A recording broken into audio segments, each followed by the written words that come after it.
Go ahead and take your seatbelt off. Stop! Stop!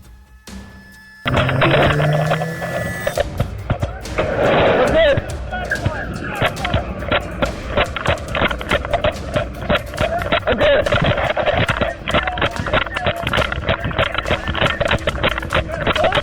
No, just driving, man. Somebody's getting over. I don't know about it.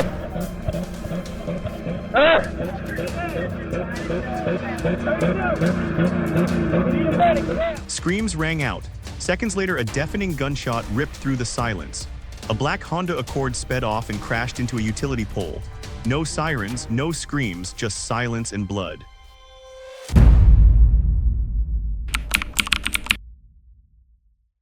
Late afternoon, July 19, 2015.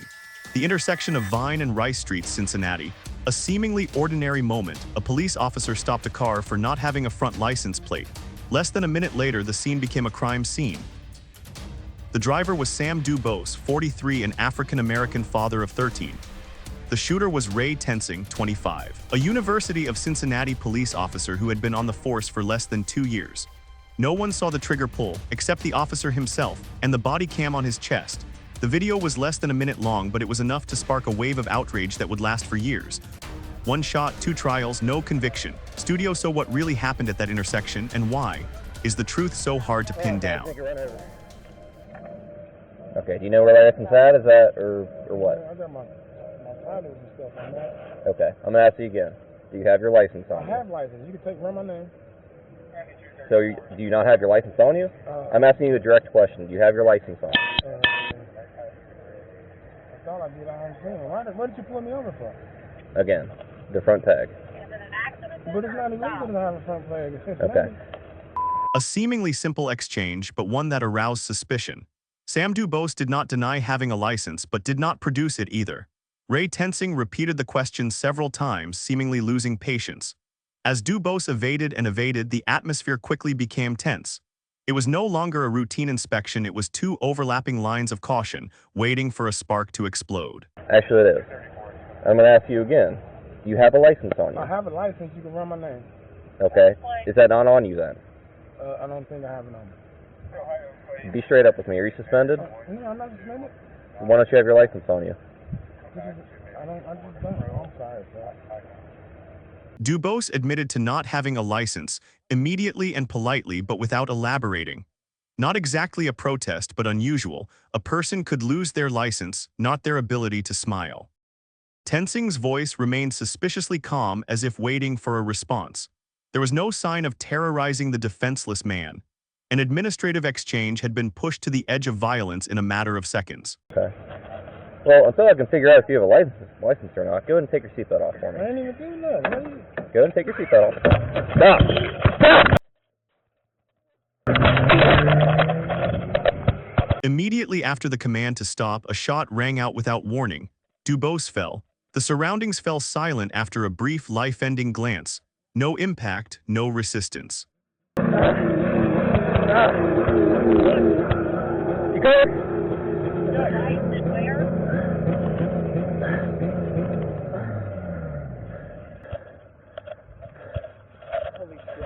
33, started medic this way. We got gunshot wound to the head.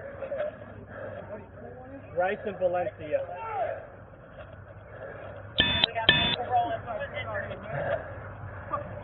33, I'm not injured. I almost got ran over by the car. He took off on me. I discharged 1 round.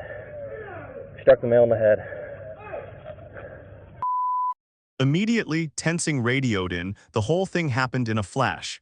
The dramatic turn of events in just a short moment had heartbreaking consequences.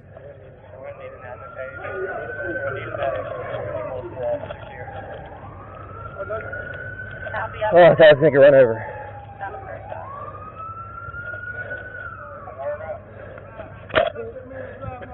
He didn't reach for anything. Stand back! Stay back! I just got tangled in the car. I thought I was going to get run over. Tensing isolated himself from the scene, telling others to keep their distance, while Dubose was unconscious. His actions seemed more like an attempt to cover up than to help. He just took off on me, man. I thought he was going to run me over. Hey, You want to go block off that way? Do we have anyone down there? No. I'll go take that.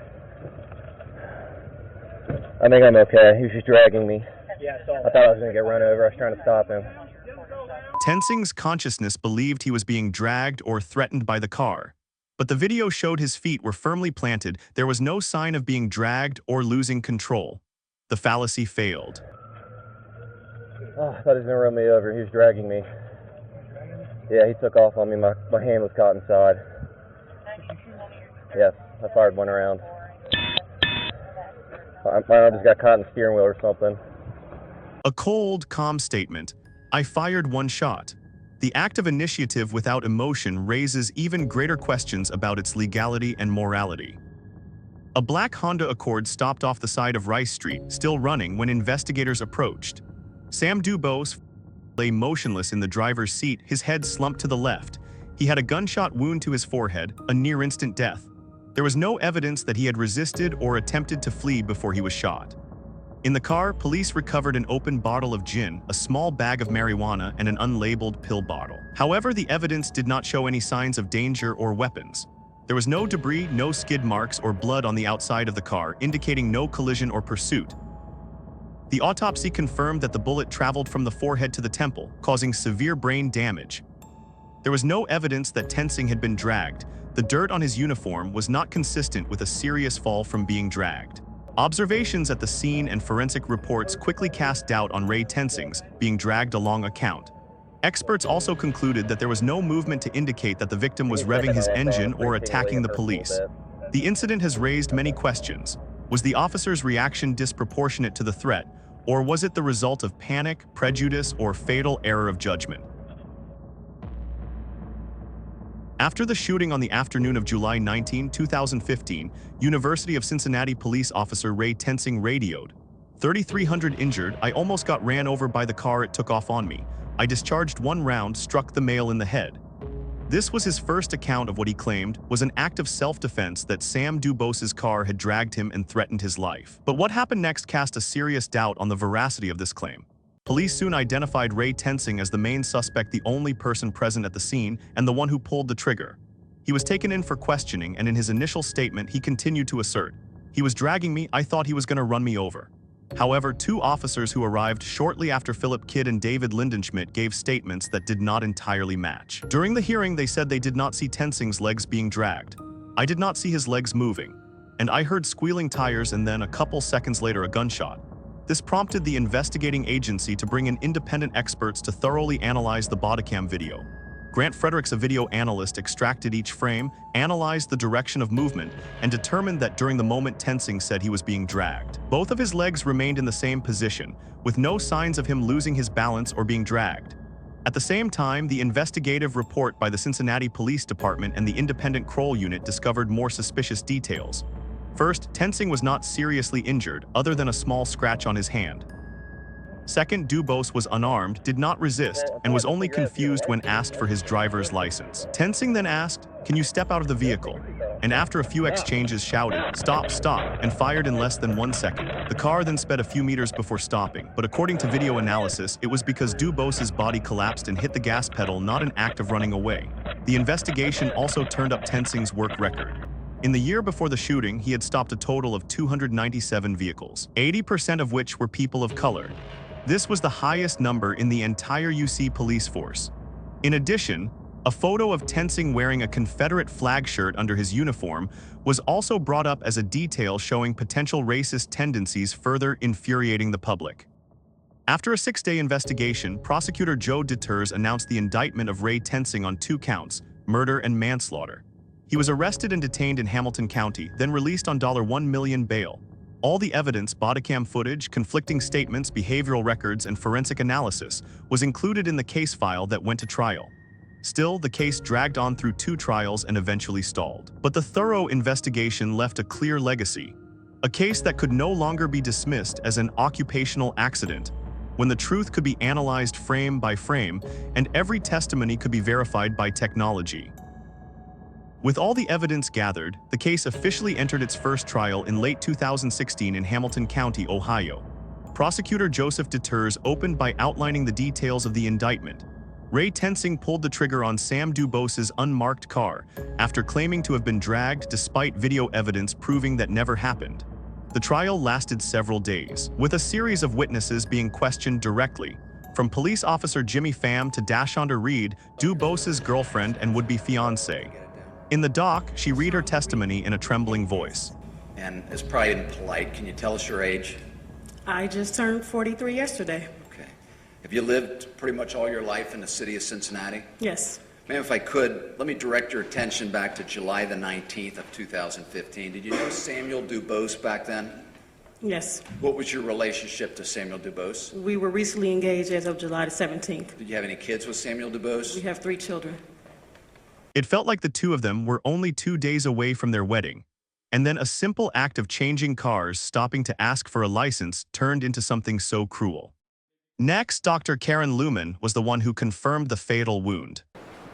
This is a looking down shot at the face of Sam Dubose. You can see the part of the laceration in his eyebrow right here.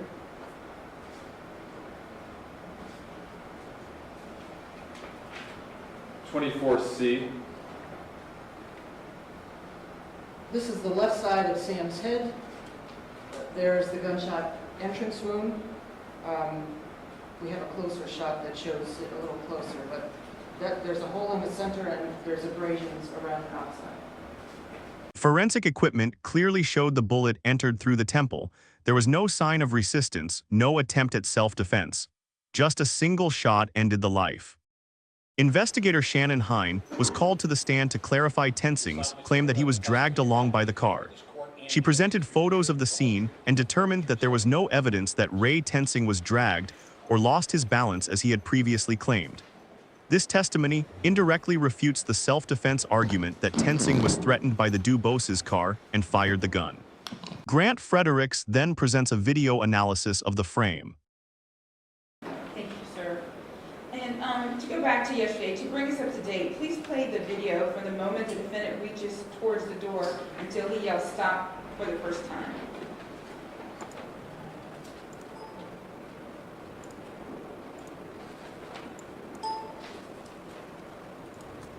Well, I thought I could figure out if you have a license or not. Go ahead and take your seatbelt off for me. I didn't even do that, man. Go ahead and take your seatbelt off. Stop! At this point in the video, you testify that Mr. Tensing had yelled stop once, and was the vehicle in motion at this point in time? No. Tell us what you relied upon to tell us that the vehicle is not in motion. There are a number of observations that we can make about the video, about the position of the vehicle, the position of Mr. Tensing, that tells us that at this moment in time the vehicle is not in motion. According to video analyst Grant Fredericks, the car was not moving at the moment Tensing pulled the trigger. All indications are that Dubose stepped on the gas after the shot was fired. The argument that the officer's life was in danger from a speeding car from there became tenuous. When questioned in court, Tensing responded with a slight tremor. "I feared for my life." He continued to insist that the feeling of being threatened caused him to act in a split second, but every aspect of that testimony, from the slight scratch on his hand to the video showing Dubos's car not moving, was clearly inconsistent. Another shocking point was the evidence of the Confederate flag shirt. A photo later showed Tensing wearing a black t-shirt with the symbol printed on it underneath his uniform. Although not shown to the jury, the leaked image sparked outrage and further highlighted the potential racial bias motive. Civilian witness Alicia Napier also appeared in court with a natural and emotional testimony. Alicia Napier said she thought Ray Tensing was the one who got shot because the situation happened so quickly and chaotically.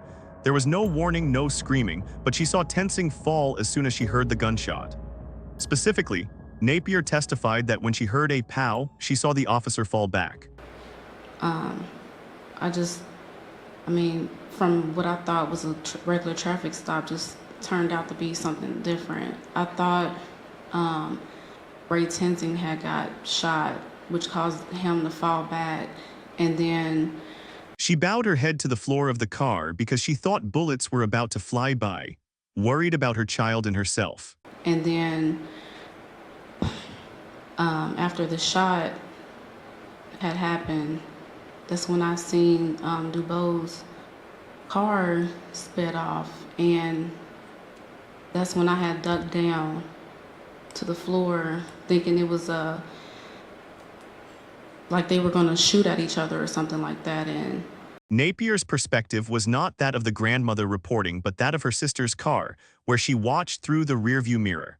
The sight of a man falling immediately after the gunshot, before Dubos's car moved, led her to believe that the officer was the victim. Napier later said that her mental confusion meant she couldn't quite remember the details. She watched the video later to refresh her memory. But she was adamant. The car ** started moving ** after she heard the gunshots and saw Tensing fall, not the other way around. She answered clearly. Like after the shot, that's when his car moved to the, to the middle of the street and then start going past my car. Had the Dubose car moved at all prior to the first shot? No. Are you certain of that? Yes. It moved after he shot the You heard the shot, and that's when you saw the car move for the first time? Yes. 100% sure? Yes. The edition ended on December 11, 2016, with a shocking statement. The court has received word from the jury. Even after further substantial deliberations, we are unable to reach a verdict on either count 1 or count 2. We have concluded our deliberations. You have considered this case for a considerable length of time and reported to the court that you are unable to reach a verdict. The court accepts this conclusion and finds that there is no probability of the jury agreeing. The jury has deliberated for more than 25 hours. You have previously indicated that you were unable to reach a unanimous verdict. You are again saying that after a night of sleep and 2 additional hours of deliberations, you are unable to reach a unanimous verdict. The jury failed to reach a unanimous verdict on the murder charge. No verdict, no conviction. The case reopened in June 2017. This time, most of the witnesses were called to testify, but once again, the result was a hung jury. The jury was still unable to reach a consensus. The prosecutor decided not to bring the case to trial a third time, a sad end to the justice. However, the public outcry did not subside. Immediately after the first hung jury verdict, a crowd gathered outside the courthouse chanted, "Hey, hey, hey, ho, ho, ho, ho. Ray Tensing's got to go! I am Sam! I am Sam!" At the end of the journey, the story is not just about a man being shot to death. It is about a series of conflicts between testimony, personal feelings, and objective data. The investigation raises questions. When words don't match images and the scene, where does justice begin? Who is responsible when a jury can't reach a verdict?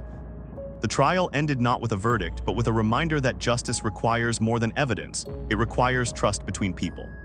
The death of Sam Dubose not only took the life of a father of 13, it also deepened the rift between the community and law enforcement.